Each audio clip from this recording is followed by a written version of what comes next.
Alors vous voyez la constance, c'est important. Et bien si on pouvait avoir des doutes, finalement à un moment on se posait des questions si la Bugatti Veyron allait avoir une descendante. Ça n'a pas été un succès, même si la voiture était que des superlatifs.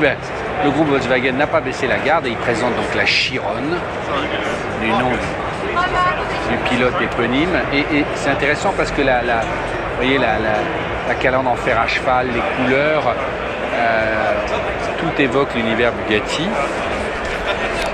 Et là où je parlais avec quelques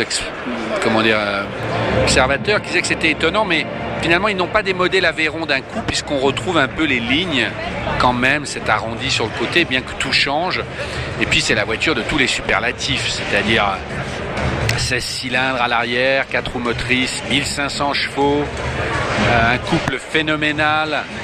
De lui aussi qui dépasse, je ne vais pas dire de bêtises, je crois les 1000 Nm, le 0 à 100 2,5 secondes, ça vaut 2,5 millions, enfin c'est de la folie.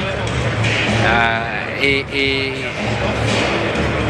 on a besoin comme ça d'Everest. Moi je me souviens, je parlais, vous savez, à l'époque des transatlantiques, il y avait quand on traversait l'Atlantique sur des paquebots, il y avait le ruban bleu, c'était le bateau, le transatlantique qui allait aller le plus vite. Et bien là, dans l'automobile, on a besoin de ruban bleu. Et bien la Bugatti, je vous rappelle, la dernière, la Veyron avait 1000 chevaux, on en remet 500. C'est tous les superlatifs. C'est un marqueur. C'est un marqueur. Ça fait parler dans les médias. Il y en aura soi-disant que 500. Vous voyez aussi ce fameux aileron qui sert à la fois de stabilisateur et d'aérofrein. Tenez-vous bien. Passe à la verticale pour freiner la voiture. Ce qui marque, c'est ce feu très long, ce feu rouge là, en LED. On a 2 8 cylindres, vous voyez, accouplés. Très étonnant. Il y a même un mode en fait pour dépasser, je crois, les 270 km/h. C'était déjà le cas sur la Veyron. Vous avez une clé sur le côté qui va mettre la voiture en configuration race. Vous voyez le moteur est visible, mais même pas derrière une vitre. C'est assez étonnant. On reste toujours un peu sans voix quand on est dans le côté de tous ces chiffres qui vous assomment par leur puissance, qu'est-ce que vous voulez dire.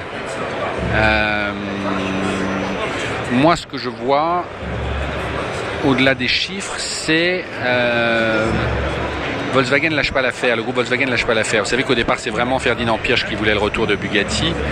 C'est amusant d'ailleurs parce que chaque pays réclame la nationalité de cette voiture. Elle est fabriquée en France à Molsheim, et Ettore Bugatti, qui vivait en France, était d'origine italienne, donc les Italiens disent Bugatti, c'est italien. Les Français disent c'est français, et maintenant les Allemands qui l'ont racheté disent c'est allemand. Bon, voilà, chacun verra ce qu'il veut, mais c'était quand même fait à Molsheim, c'est toujours fait à Molsheim.